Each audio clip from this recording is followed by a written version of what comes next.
নমস্কার, আপনারা শুনছেন মিস্ট্রি হাউস।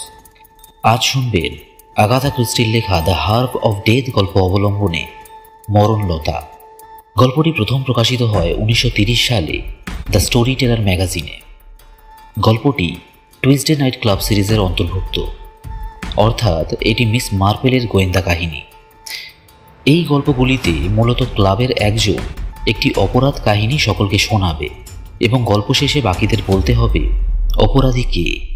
আজকের গল্পটির অপরাধীকে আমি ধরতে পেরেছিলাম। হয়তো সেটা গোয়েন্দা কাহিনী বেশি পড়ার ফলেই ধরতে পেরেছি।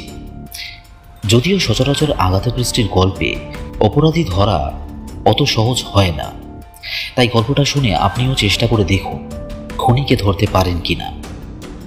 শুনতে থাকুন আজকের গল্প আগাথা ক্রিস্টির লেখা কাহিনী অবলম্বনে মরণলতা।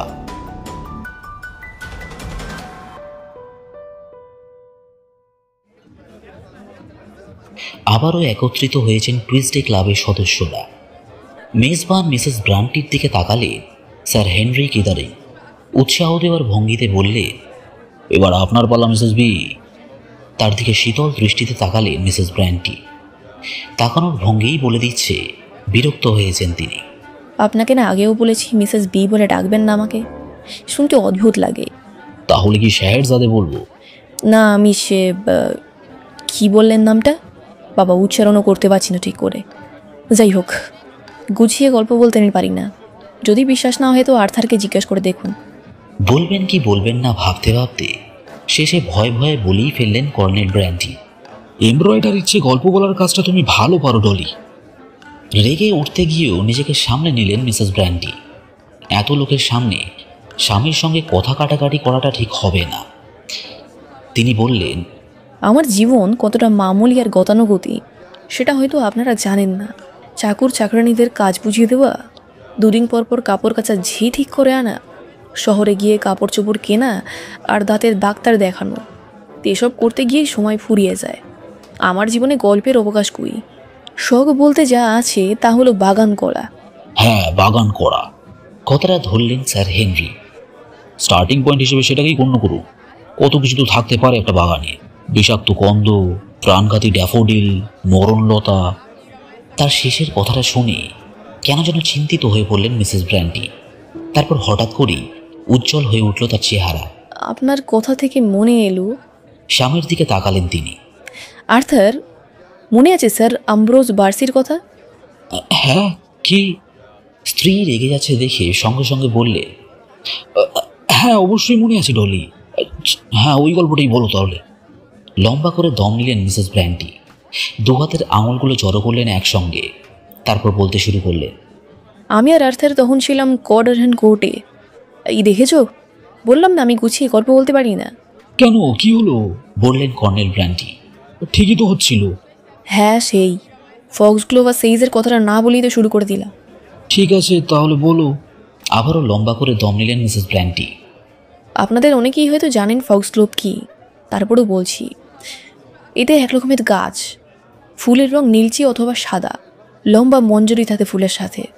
আর সেইজ হলো হালকা হালকা সবুজ রঙের আরেক জাতের গাছ, খাবারের স্বাদগন্ধ বাড়ানোর জন্য ব্যবহার করা হয়। এবার আসি আসল ঘটনায়। যেদিনের কথা বলছি সেদিন রাতে ডিনার করতে বসেছিলাম আমরা। হাঁসের মাংস পরিবেশন করা হয়েছিল, ভালো মতো সেইজ পাতা দেওয়া হয়েছিল তাতে, কিন্তু ভুল করে ফক্সগ্লোভ পাতাও মিশে গিয়েছিল তাতে। ব্যাস আর কি, মাংস খেয়ে ভীষণ অসুস্থ হয়ে পড়লাম সকলে। ওদিকে স্যার আম্ব্রোজের দেখাশোনা করা মেয়েটা শেষমেশ মারাই গেল। থামলেন তিনি। ইস, মন্তব্য করলেন মিস মার্পেল। তারপর জিজ্ঞেস করলেন স্যার হেনরি। তারপর আর নেই, আমার গল্প শেষ, বললেন মিসেস ব্র্যান্টি। গল্প শেষ মানে? তাজ্জব হয়ে গেছেন স্যার হেনরি। আরে গল্প তো শুরুই হলো না এখনো। দেখুন, আগেই বলেছি আমি গল্প বলতে পারি না। আহা, আপনি আপনার মতো বলুন না, অসুবিধা কি? অসুবিধা আছে, আমার মুখ থেকে পুরো গল্প শোনার পর কিছুই বুঝতে পারবেন না আপনারা। তাহলে আপনাকে সাহায্য করা যাক। ঘটনাটার ব্যাপারে আমাদের মনে যা যা প্রশ্ন আসে আমরা জিজ্ঞেস করব। আপনার যতটুকু স্মরণে আসে আপনি বলবেন আমাদেরকে, ঠিক আছে? আচ্ছা বেশ। মিস মার্পেলের দিকে তাকালেন স্যার হেনরি। আপনি শুরু করুন। আমি বাবুর্চির বিষয়ে জানতে চাই। বললেন মিস মার্বেল। মহিলা নিশ্চয়ই আস্ত গাধা ছিল। ঠিকই বলেছেন, বললেন মিসেস ব্র্যান্টি। মহিলা আসলেই বোকার হদ্দ। ঘটনাটার পরে নিজেই সাফাই গাইতে গিয়ে চেঁচিয়ে বাড়ি মাথায় করে সে। দিব্যি খেয়ে বলে সেইজের সঙ্গে ফক্সগ্লোভ তুলে নিসে। মহিলার বয়স বেশি, তাই না? রান্নার হাত কেমন? হ্যাঁ, বয়স বেশি, তবে রান্নার হাত চমৎকার। সেদিন কে কে ছিল ওই বাড়িতে? আবারও জানতে চাইলেন miss marble. Sir Ambrose, Sylvia কিন, যে মেয়েটা মারা গেছে, মড ওয়াই, সিলভিয়ার এক বান্ধবী, তেমন ভালো দেখতে না। সিলভিয়াকে পটিয়ে ওই বাড়িতে নিজের একটা থাকা খাওয়ার জায়গা করে নিয়েছিল। তারপর আছে মিস্টার কার্ল। কয়েকটা বইয়ের ব্যাপারে আলোচনা করার জন্যে উনি গিয়েছিলেন স্যার অ্যামব্রোসের কাছে। আসলে বই না বলে ল্যাটিন ভাষায় লেখা কিছু পার্চমেন্ট বললে ঠিক হবে। এছাড়া ছিল জেরি লরিমার, সে একজন প্রতিবেশী। মিসেস কার্পেন্টার নামে একজন মাঝবয়সী মহিলাও ছিলেন সেখানে। তার কথা মনে করলেই মেজাজটা কেন খারাপ হয়ে যায় আমার। স্বভাব একেবারে ভিজে বেড়ালেন মতো। এইদিকে নিজের সুবিধা আদায় করে নিতে কখনো ভোলেন না তিনি। শুরুতে ওই বাড়িতে তার ভূমিকাটা আমি ঠিক বুঝতে পারিনি। স্যার অ্যামব্রোসের ব্যাপারে কিছু বলুন, অনুরোধ জানালেন স্যার হেনরি। তিনি দেখতে শুনতে কেমন? বয়স্ক, তবে অতটা না। বয়স 60-এর বেশি হবে না। চেহারায় একরকম স্বতন্ত্র ভাব রয়েছে, তবে স্বাস্থ্য মোটামুটি ভালো হলেও হৃৎপিণ্ড দুর্বল। সিঁড়ি বেয়ে উপরে উঠতে পারেন না, তার জন্যে ওই বাড়িতে লিফট লাগানো হয়েছে। আর সেই কারণেই ওনাকে বয়সের তুলনায় একটু বেশি বুড়ো দেখায়। আচার ব্যবহার বেশ ভালো, বিনয়ী বলা যায়। যে কদিন ওখানে ছিলাম তাকে কখনো অস্থির বা বিচলিত হতে দেখিনি। চুলগুলো ধবধবে সাদা, দেখতে সুন্দর, কণ্ঠটাও বেশ আকর্ষণীয়। ভালো, বললেন স্যার হেনরি। স্যার অ্যামব্রোসের সম্পর্কে কিছু ধারণা পাওয়া গেল। এবার সিলভিয়ার কথা বলুন। মেয়েটার পুরো নাম যেন কি বললেন? সিলভিয়া কিন। সে সুন্দরী, আসলে অনেকটাই সুন্দরী। ওর চুল সুন্দর, গায়ের রং সুন্দর, তবে বেশিরভাগ সুন্দরী মেয়েদের মতো সেও ছিল বোকা স্বভাবের। আহ ডলি, বলে উঠলেন কর্নেল ব্র্যান্টি।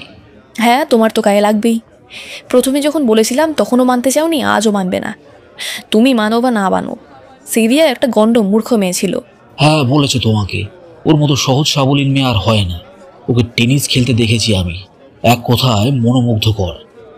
সব কিছু নিয়ে কৌতুক করার প্রবণতা আছে ওর মধ্যে, আর এমনভাবে মজা করে যে দেখলেও ভালো লাগে। তোমার তো ভালো লাগবেই, তুমি তো আসলে। আচ্ছা, এবার ওই ভিজে বেড়ালটার ব্যাপারে কিছু বলুন মিসেস ব্র্যান্টি। স্বামী স্ত্রীর মধ্যে ঝগড়া লেগে যাচ্ছে দেখে তাড়াতাড়ি বললেন স্যার হেনরি। মহিলার পুরো নাম অ্যাডেলেইড কার্পেন্টার। তার ব্যবহার কি বলবো, একটু বেশি ভালো, আর সেই কারণে ওনাকে আমার ঠিক ভালো লাগেনি। এমন মিহিসুলে কথা বলেন যেন দেখে মনে হবে দরদ উতলে উঠছে তার। সব ন্যাকাম্য। বয়স কেমন? ওই 40-এর মতো। সিলভিয়ার বয়স যখন 11, তখন থেকেই উনি ওই বাড়িতে আছেন। আগেও বলেছি, আবারও বলছি, উনি প্রচণ্ড চালাক। নিজের স্বার্থ বুঝে নিতে ভোলেন না তিনি। শুনেছি নামি দামি কয়েকটা পরিবারের সাথে ভালো সম্পর্ক ছিল তার, তবে স্বামী মারা যাওয়ার পর সেসব আর টেকেনি। তখন বাধ্য হয়ে ঠাঁই নিতে হয়েছে স্যার অ্যামব্রোসের বাড়িতে। আর মিস্টার কার্ল? বয়স বেশি, উচ্চতার সাথে শরীরের সামঞ্জস্য না থাকায় একটু ঝুঁকে হাঁটেন। বই পুস্তকের ব্যাপারে বেশ আগ্রহ আছে, বিশেষ করে সেকেলে বইয়ের বিষয়ে কথা বলতে উনি খুব পছন্দ করেন। কিন্তু বই ছাড়া অন্য বিষয়ে কথা বলতে গেলে তার সমস্ত কৌতূহল উধাও হয়ে যায়। তবে স্যার অ্যামব্রোসের সাথে তেমন মাখামাখি নেই তার। প্রতিবেশী জেরি? বয়স কম, ছোকরা ছোকরা একটা ভাব রয়েছে, চেহারা ভালো। সিলিয়াকে বিয়ে করতে চেয়েছিল, এমনকি এনগেজমেন্টও হয়েছিল ওদের। এনগেজমেন্টের কি দরকার? বিয়ে করে ফেললেই তো পারতো। স্যার অ্যামব্রোস রাজি ছিলেন না। তার মতে বিয়ের বয়স এখনো হয়নি সিলভিয়ার। শুনলে আশ্চর্য হবেন, এনগেজমেন্টের 1 বছর পরেও উনি মত দেননি বিয়েতে। কিন্তু যে সময়ের কথা বলছি, তখন বিয়েটা ঠেকিয়ে রাখার আর উপায় ছিল না। আজ না হোক কাল, কাল না হোক পরশু, যেদি সিলভিয়ার বিয়ে হবে এমন একটা অবস্থা। সিলভিয়ার কি নিজের কোনো সম্পত্তি ছিল? কিচ্ছু না, যে টাকা বেতন পেত সেটাই সব। তাও সেটার পরিমাণ ছিল মাত্র 200 পাউন্ড। একটা প্রফেশনাল প্রশ্ন করি, বললেন ডক্টর লয়েড। তদন্তে মৃত্যুর কারণ ঠিক কি বলা হয়েছে? বিষক্রিয়া। নির্দিষ্টভাবে যদি বলি, ডিজিটালিং বিষের প্রভাব। মাথা চাকালেন ডক্টর লয়েড। ফক্সগ্লোভের বিষক্রিয়া বেশিরভাগ ক্ষেত্রে আক্রমণ করে মানুষের হৃৎপিণ্ডে।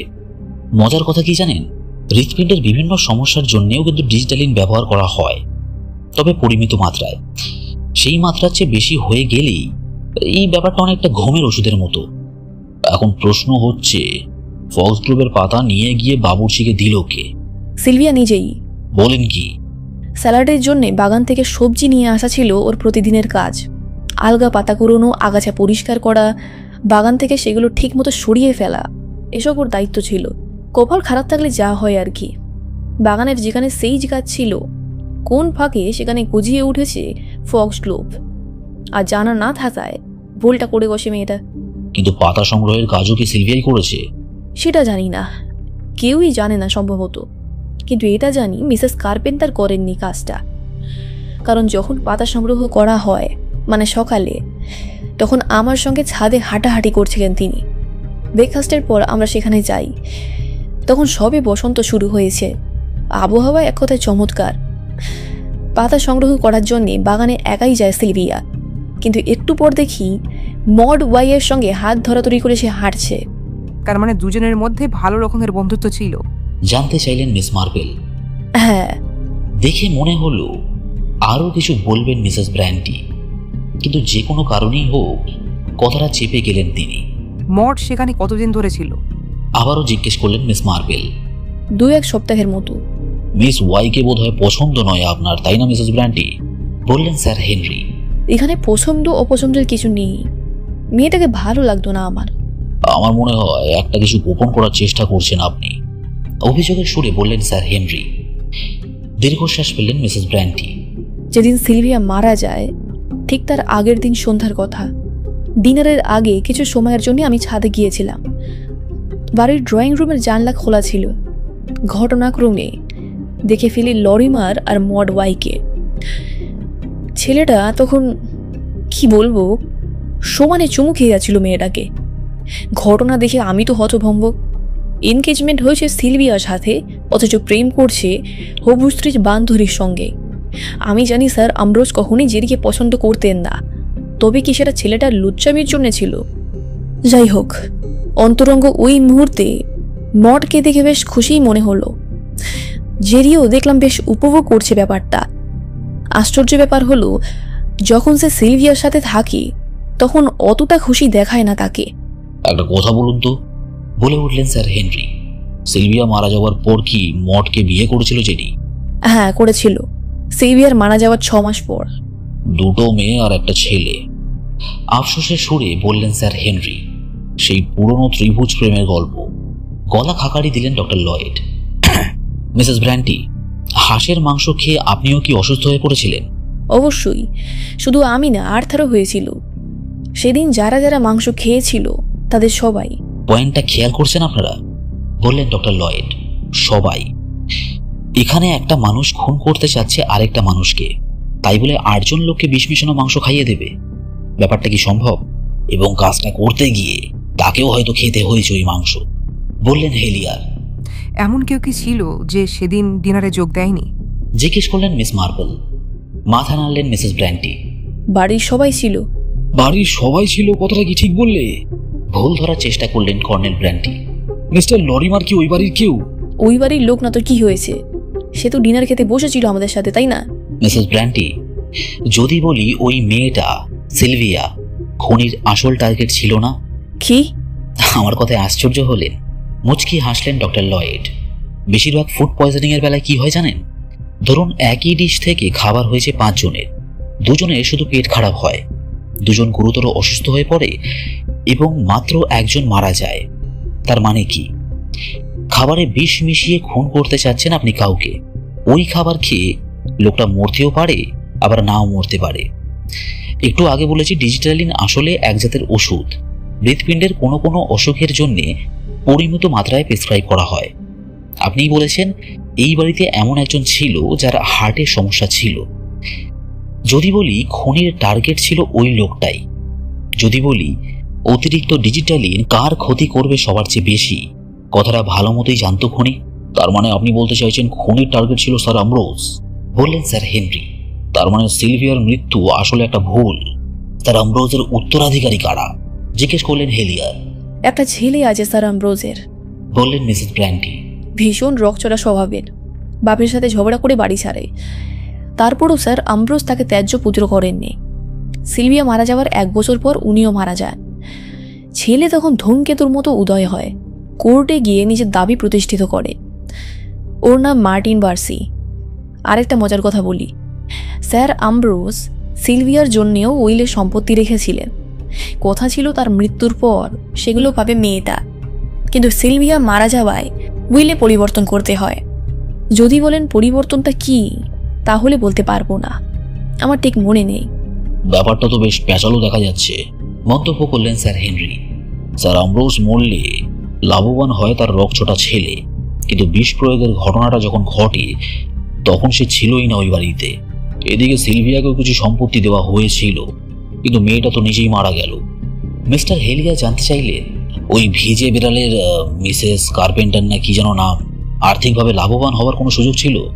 না, উইলে তার কথা বলাই হয়নি। তিনি কি দেখতে সুন্দরী?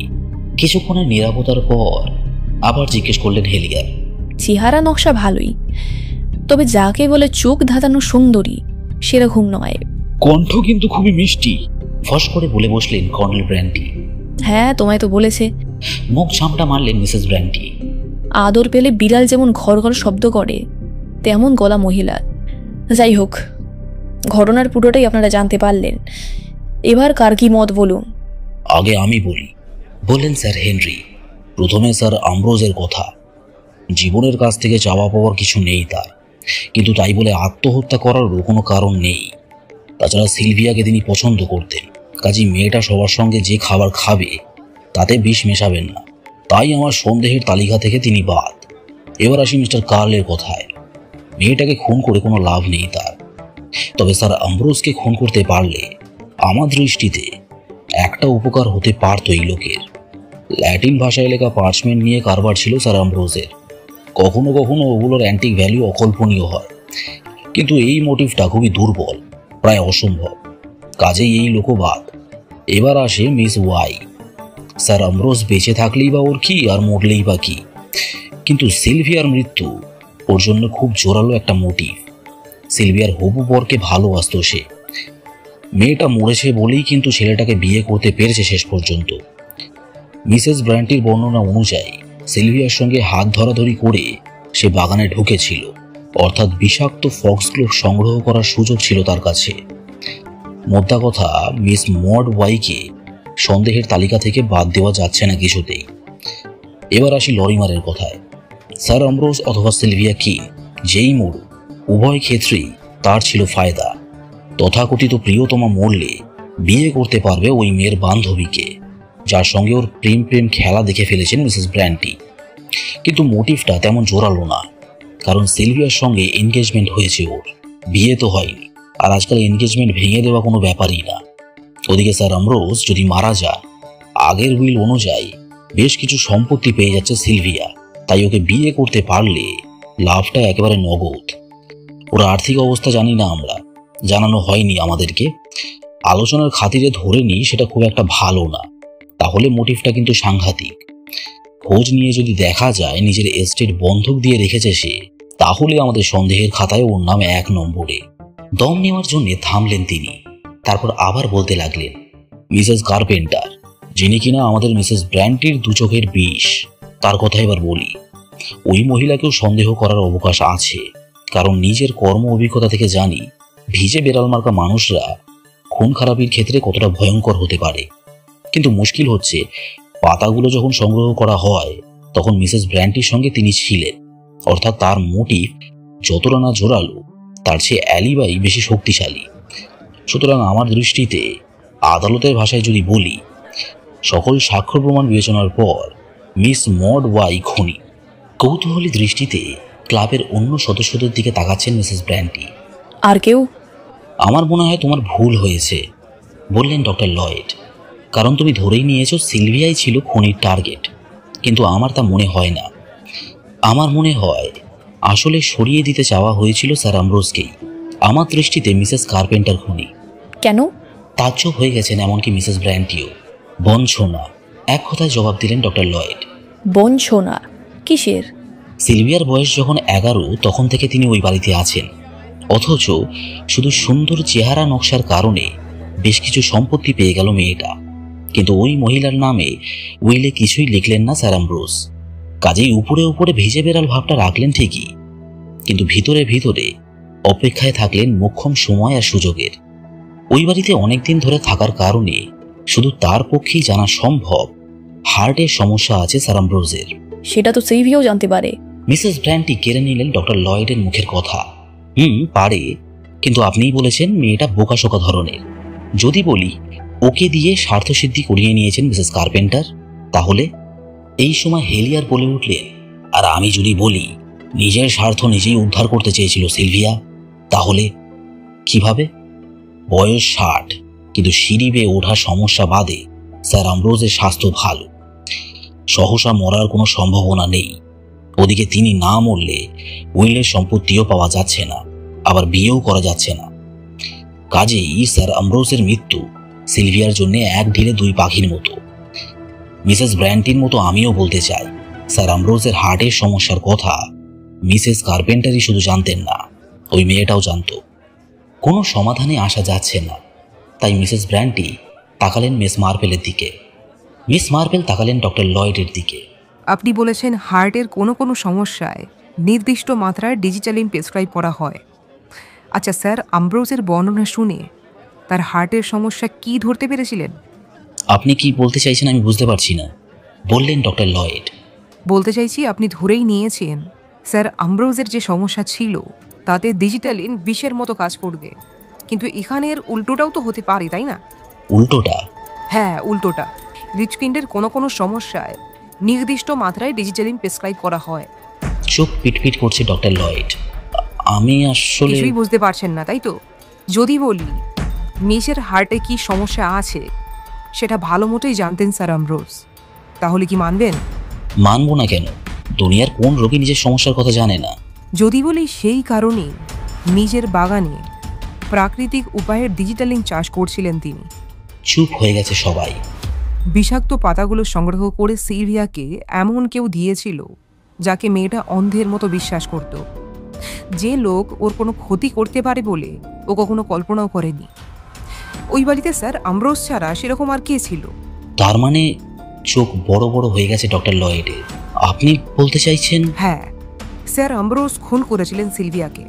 কিন্তু কেন? যে মেয়েকে এত পছন্দ করতেন তিনি, যে মেয়ের নামে সম্পত্তিও লিখে দিয়েছিলেন। ঈর্ষা ডক্টর লয়েড, ঈর্ষা। ঈর্ষা? হ্যাঁ, ঈর্ষা। আমাদের গ্রামে এক বুড়ো কেমিস্ট ছিল, নাম ছিল মিস্টার ব্যাজার। তার বাড়িতে এক হাউসকিপার ছিল, মেয়েটা বয়সে মিস্টার ব্যাজারের নাতনির বয়সী। লোকটার নিজের অনেক ভাইপো ভাইজি ছিল। সবাই ভেবেছিল কাকা মারা গেলে সকলে কিছু না কিছু পাবেই, কিন্তু কিসের কি? মিস্টার ব্যাজার মারা যাওয়ার পর দেখা গেল উইলে উনি সব দিয়ে গেছেন তার হাউসকিপারকে, কারণ মৃত্যু 2 বছর আগে গোপনে উনি বিয়ে করেছিলেন মেয়েটাকে। বিশ্বাস হলো কথাটা? স্যার অ্যামব্রোস বিপত্নিক নিঃসঙ্গ মানুষ, আর কে না জানে পৃথিবীর সব পুরুষের স্বভাব চরিত্র কেমন হয়। টুইসডে ক্লাবের অন্য সদস্যদের মুখে কোনো কথা নেই। একটা সহজ ব্যাপার কেন বুঝতে পারছেন না? ডিজিটালিন হোক, ডিজিটালিস হোক, অথবা অন্য যাই হোক, খনি মেজও সেই বিষ মেশানো মাংস খেয়েছে। ডক্টর লয়েড বলেছেন বিষের প্রভাব এক একজনের উপর এক এক রকমের হয়। কারো পেট খারাপ হয়, কেউ গুরুতর অসুস্থ হয়, আবার কেউ মারা যায়। কিন্তু কেউ যদি জানে যা মিশানো হচ্ছে সবার খাবারে সেটা তার জন্য ওষুধ, তাহলে কি দ্বিধা বলে কিছু থাকবে তার? ফক্সগ্লোবের পাতা কার জন্য ওষুধ বলুন তো? কেউ কোনো জবাব দিল না। স্যার অ্যামব্রোস জানতেন হাড়ের মাংস খেয়ে উনি মরবেন না। এও জানতেন একই মাংস খেয়ে সিলভিয়াও মারা না যেতে পারে। তাই আমার মনে হয় ডিনারের পরে ককটেল বা কফি জাতীয় কিছুতে ডিজিটালিং মিশিয়ে তাকে খাইয়েছিলেন উনি। বোকা মেয়েটা তখনও কোনো সন্দেহ করেনি। নিজের পরিচারিকাকে? বিড়বিড় করছেন ডক্টর লয়েড। বয়সে এত ছোট একটা মেয়েকে, যাকে এত ভালোবাসতেন স্যার অ্যামব্রোস। এই তো বুঝতে পারছেন। সঙ্গে সঙ্গে কথাটা ধরলেন মিস মার্বেল। মেয়েটাকে ভালোবাসতেন স্যার অ্যামব্রোস, কিন্তু সেই ভালোবাসা নিষ্পাপ না।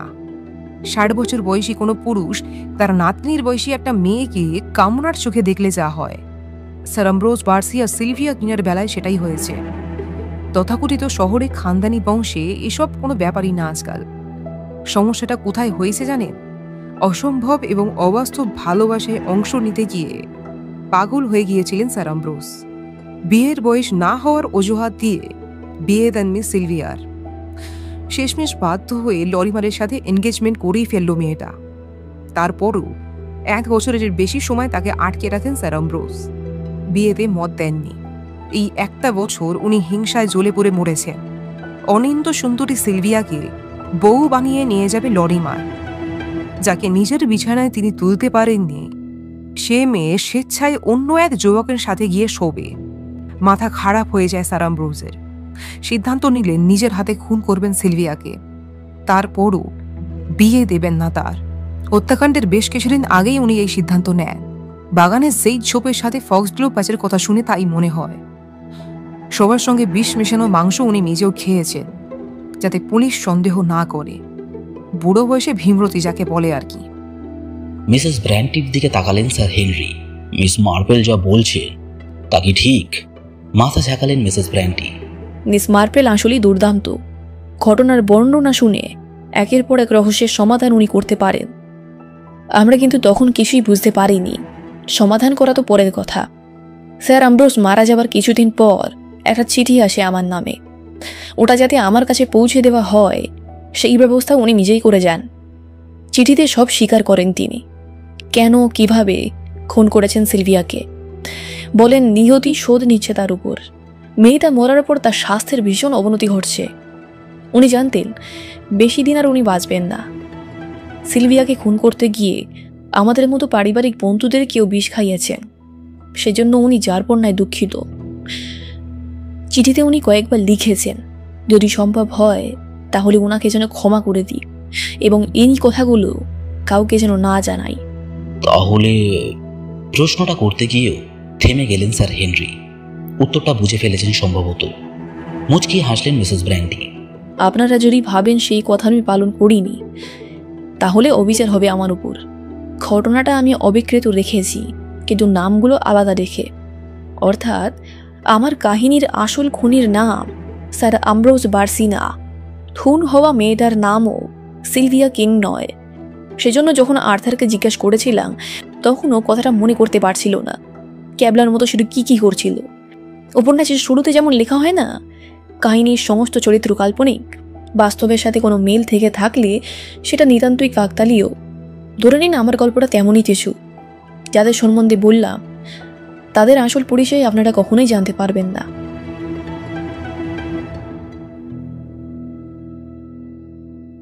শুনছিলে আগাথা ক্রিস্টির লেখা দ্য হার্ভ অফ ডেথ গল্প অবলম্বনে মরণলতা।